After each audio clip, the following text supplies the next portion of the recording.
A Forest Hearth, A Romance of Indiana in the '30s by Charles Major, with illustrations by Clyde O. Deland, 1903.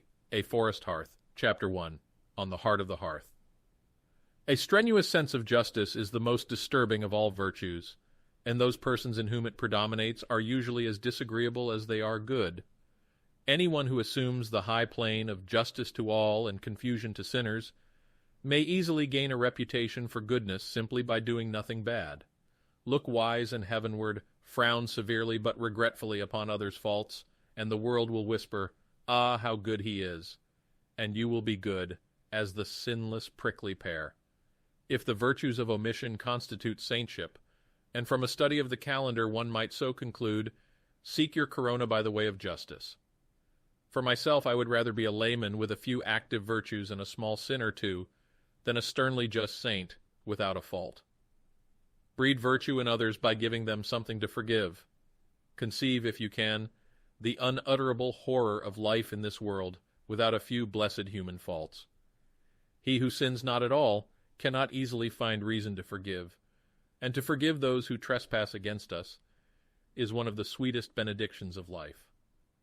I have known many persons who built their moral structure upon the single rock of justice, but they all bred wretchedness among those who loved them and made life harder because they did not die young. One woman of that sort I knew, Mrs. Margarita Bays.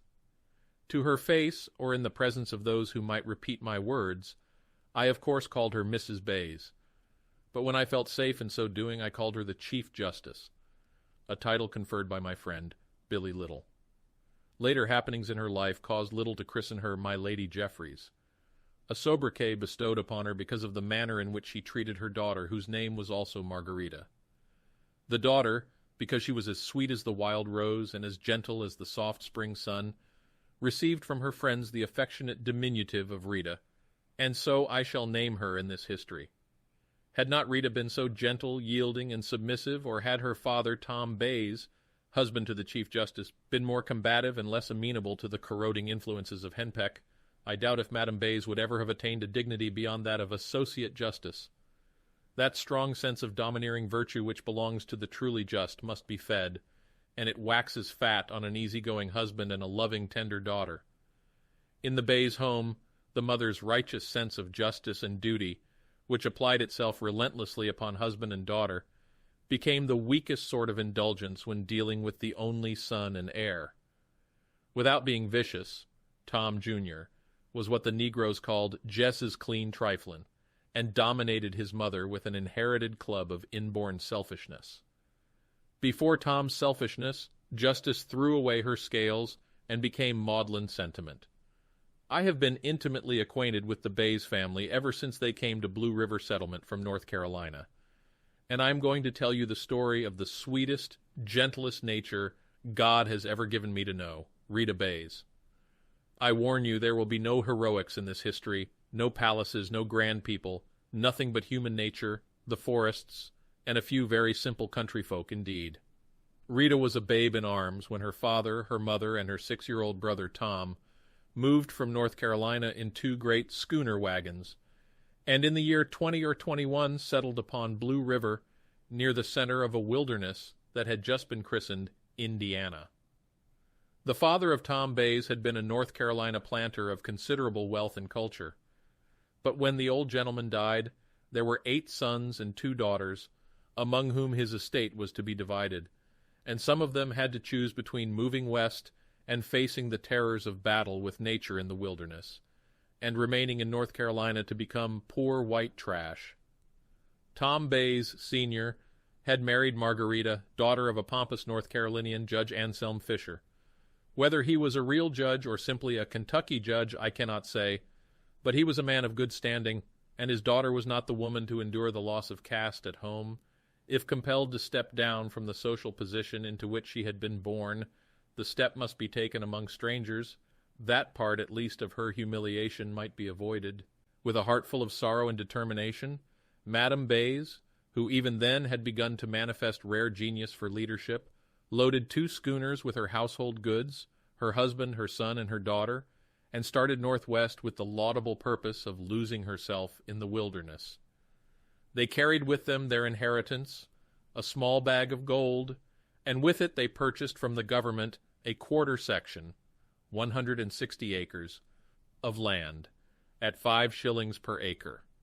The land on Blue was as rich and fertile as any the world could furnish, but for miles upon miles it was covered with black forests, almost impenetrable to man, and was infested by wild beasts and Indians.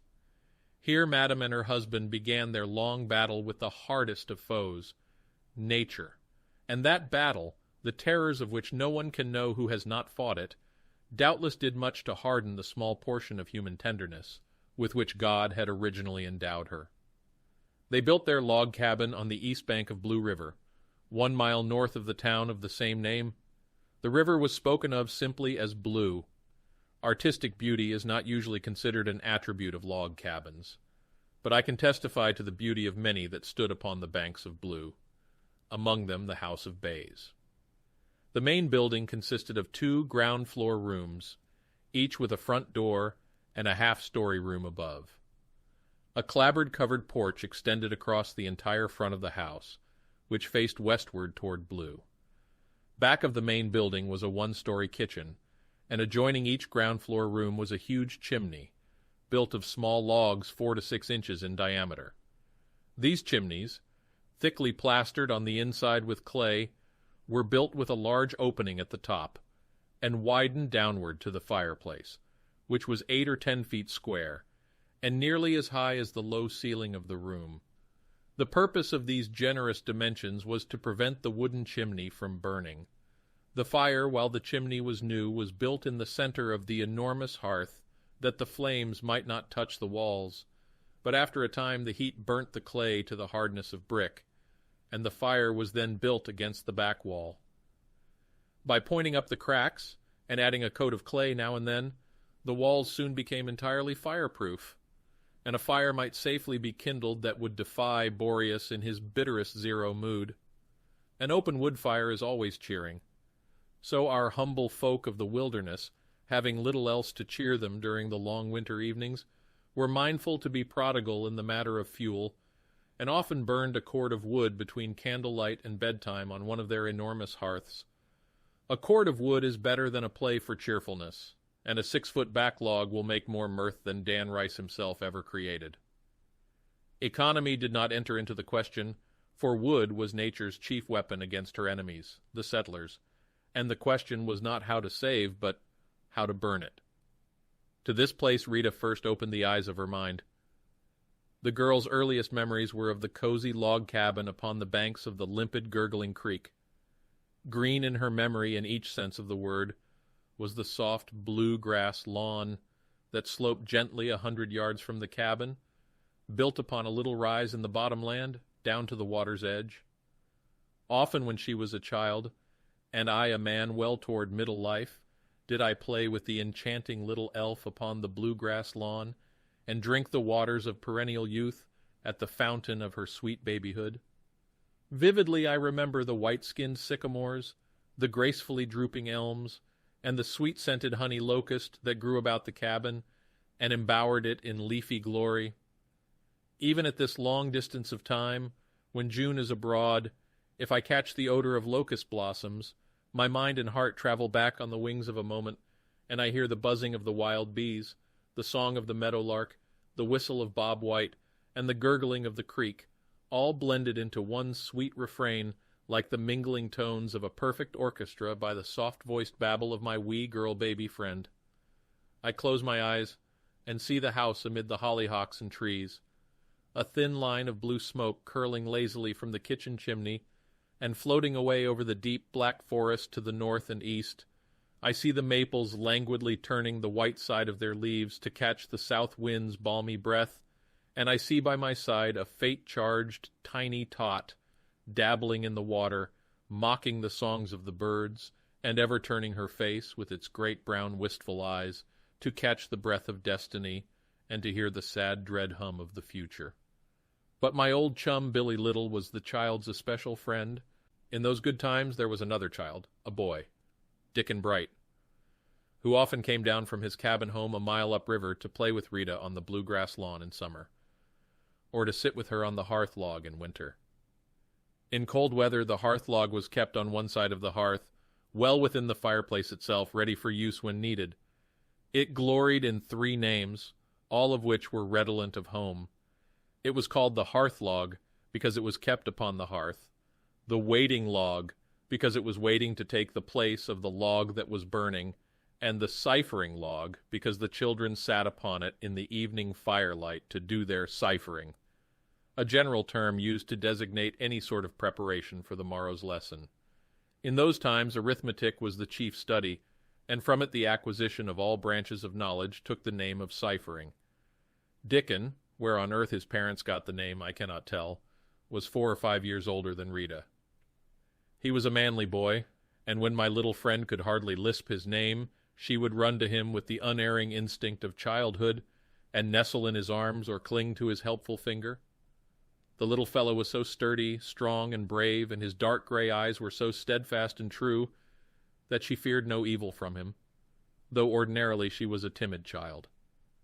She would sit by him on the ciphering log during the long winter evenings, and the boy, the girl, and the fire were the best of friends, and had glorious times together on the heart of the cheery hearth. The north wind might blow, the snow might snow, and the cold might freeze. Rita, Dick, and the fire cared not a straw. "I want no better mirror, my little sweetheart," he would say, "than your brown eyes. No prettier color than your rosy cheeks and glossy black hair, and no truer friend than your loving little heart." And the fire crackled its entire approval. "Very well, Dick," she would reply, laughing with delight. "If you really want them, you may have them. They are all yours." And the fire smiled rosily, beaming its benediction. "But what will your father and mother say, and Tom?" asked Dick. "We'll not tell them," replied this tiny piece of Eve, and the fire almost choked itself with spluttering laughter. So with the fire as a witness, the compact was made and remade many times until she thought she belonged to Dick and gloried in her little heart because of it. Dickon and Rita's brother Tom, even during their early childhood, when they were hardly half so tall as the guns they carried, were companion knights in the great wars waged by the settlers against the wild beasts of the forests, and many a bear, wolf, wildcat, and deer fell before the prowess of small Sir Dickon le Valorous and little Sir Thomas de Triflin. Out of their slaughter grew friendship, and for many years Sir Thomas was a frequent guest upon the ciphering log of Sir Dickon, and Sir Dickon spent many winter evenings on the hearth at Castle Bays. As the long years of childhood passed, Dick began to visit the Bays home more frequently than Tom visited the Brights. I do not know whether this change was owing to the increasing age of the boys, but Rita was growing older and prettier every day, and you know that may have had something to do with Dick's visits. Dick had another boyfriend, an old boy of 35 or more, whose name was William Little. He was known generally as Billy Little, and it pleased the little fellow to be so called, because, said he, persons give the diminutive to fools and those whom they love, and I know I am not a fool. The sweetest words in the German language are their home diminutives. It is difficult to love a man whom one must call Thomas. Tom, Jack, and Billy are the chaps who come near to us. Billy was an old bachelor and an Englishman. His family had intended him for the church, and he was educated at Trinity with that end in view. Although not an irreligious man, he had views on religion that were far from orthodox. "I found it impossible," he once remarked, "to induce the church to change its views, and equally impossible to change my own. So the church and I, each being unreasonably stubborn, agreed to disagree, and I threw over the whole affair, quarreled with my family, was in turn thrown over by them, and here I am in the wilderness very much pleased. Very much." He lived in the little town of Blue River, and was justice of the peace, postmaster, storekeeper, and occasionally school teacher. He was small in stature, with a tendency to become rotund as he grew older. He took pride in his dress and was as cleanly as an Englishman.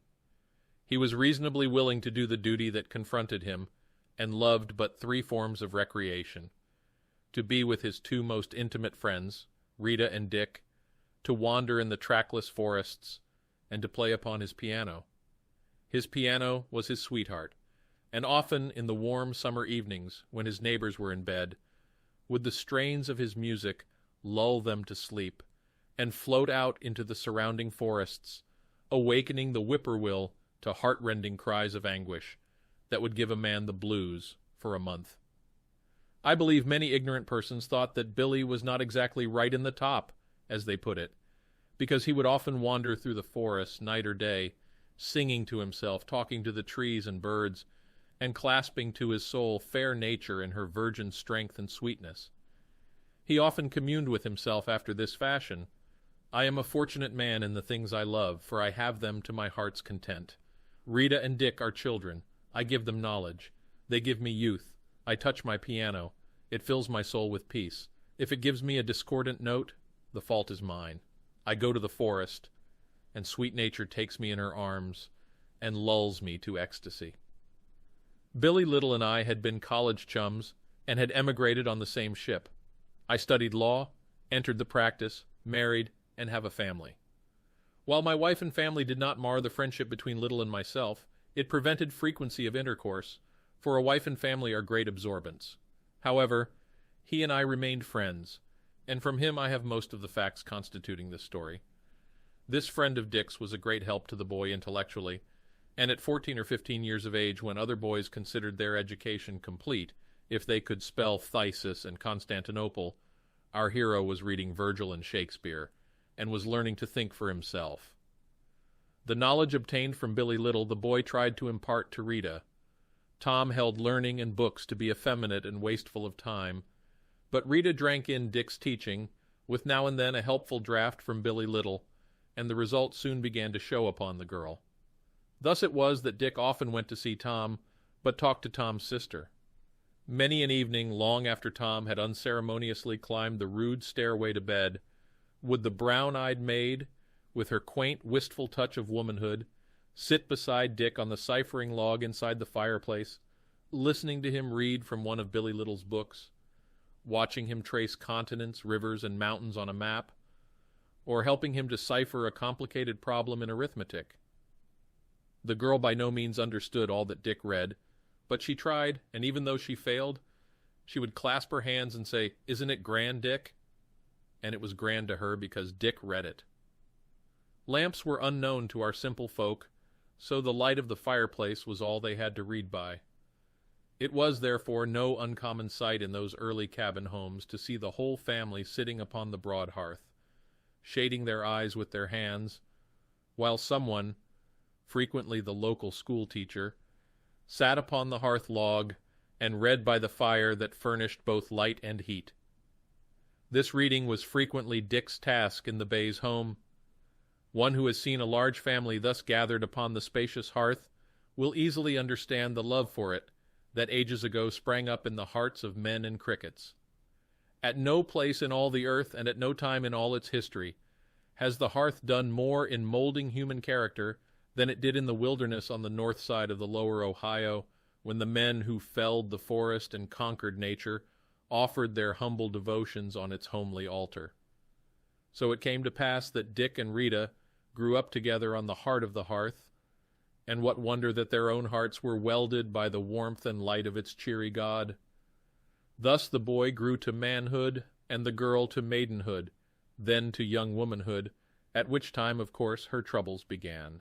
Chief among the earlier troubles of our little maid was a growing tenderness for Dick. Of that trouble she was not for many months aware.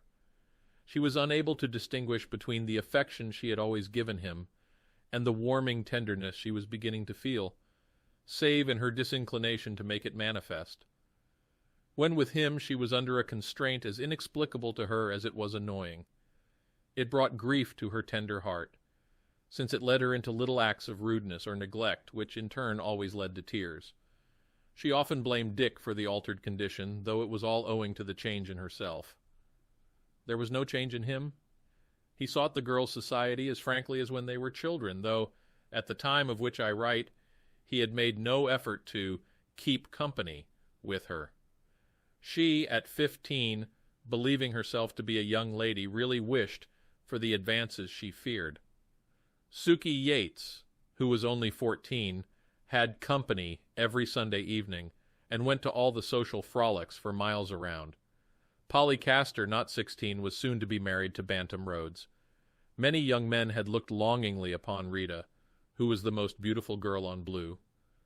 But the Chief Justice, with her daughter's hearty approval, drove all suitors away. The girl was wholly satisfied with Dick, who was less than kin, but very much more than kind. He came to see the family, herself included, but when he went out to social functions, church socials, corn huskings, and dances, he took Sukey Yates or some other girl, and upon such evenings our own little maiden went to bed dissatisfied with the world at large, and herself in particular. Of course, she would not have gone to dances even with Dick.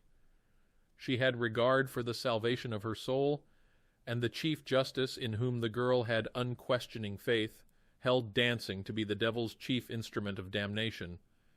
Even the church socials were not suitable for young girls, as you will agree if you read farther, and Mrs. Margarita, with a sense of propriety inherited from better days, tried to hold her daughter aloof from the country society, which entertained honest but questionable views on many subjects. Dick paid his informal visit to the Bays household in the evenings, and at the time of the girl's growing inclination she would gaze longingly up the river watching for him, while the sun, regretful to leave the land wherein her hero dwelt, sank slowly westward to shine upon those poor waste places that knew no Dickon. When she would see him coming, she would run away for fear of herself, and seek her room in the loft, where she would scrub her face and hands in a hopeless effort to remove the sunbrown. Then she would scan her face in a mirror for which Dick had paid 2 beautiful bearskins, hoping to convince herself that she was not altogether hideous. If I could only be half as pretty as Sukey Yates, she often thought, little dreaming that Sukey, although a very pretty girl, was plain compared with her own winsome self. After the scrubbing she would take from a little box the solitary piece of grandeur she possessed, a ribbon of fiery red, and with this around her neck or woven through the waving floods of her black hair, she felt she was bedecked like a veritable Queen of Hearts. But the ribbon could not remove all doubts of herself, and with tears ready to start from her eyes, she would stamp her foot and cry out, "I hate myself, I am an ugly fool." Then she would slowly climb down the rude stairway, and as we humble folk would say, take out her spite against herself on poor Dick. She was not rude to him, but despite her inclination she failed to repay his friendliness in kind as of yore. Tom took great pleasure in teasing her, and chuckled with delight when his indulgent mother would tell her visiting friends that he was a great tease. One evening, when Rita had encountered more trouble than usual with the sunbrown, and was more than ever before convinced that she was a fright and a fool, she went downstairs, wearing her ribbon, to greet Dick, who was sitting on the porch with father, mother, and Tom. When she emerged from the front door, Tom, the teaser, said, "Oh, just look at her. She's put on her ribbon for Dick." Then turning to Dick, "She run to her room and spruced up when she saw you coming." Dick laughed because it pleased him to think, at least to hope, that Tom had spoken the truth. Poor Rita, in the midst of her confusion, misunderstood Dick's laughter, and smarting from the truth of Tom's words, quickly retorted, "You're a fool to say such a thing, and if Mr. Bright believes that he is as great a fool as you." "Mr. Bright," cried de Triflin. "My, but she's getting stylish." Rita looked at Dick after she spoke, and the pain he felt was so easily discernible on his face that she would have given anything, even the ribbon, to have had her words back, or to have been able to cry out, "I didn't mean it, Dick. I didn't mean it." But the words she had spoken would not come back, and those she wanted to speak would not come forward, so tears came instead, and she ran to her loft, to do penance in sobs greatly disproportionate to her sin. Soon Dick left, and as he started up the forest path she tried by gazing at him from her window to make him know the remorse she felt. She wanted to call to him, but she dared not. Then she thought to escape unseen from the house and run after him. But darkness was rapidly falling, and she feared the black, terrible forest. We talk a great deal about the real things of afterlife, but the real things of life, the keen joys and the keenest pains, come to a man before his first vote, and to a woman before the days of her mature womanhood.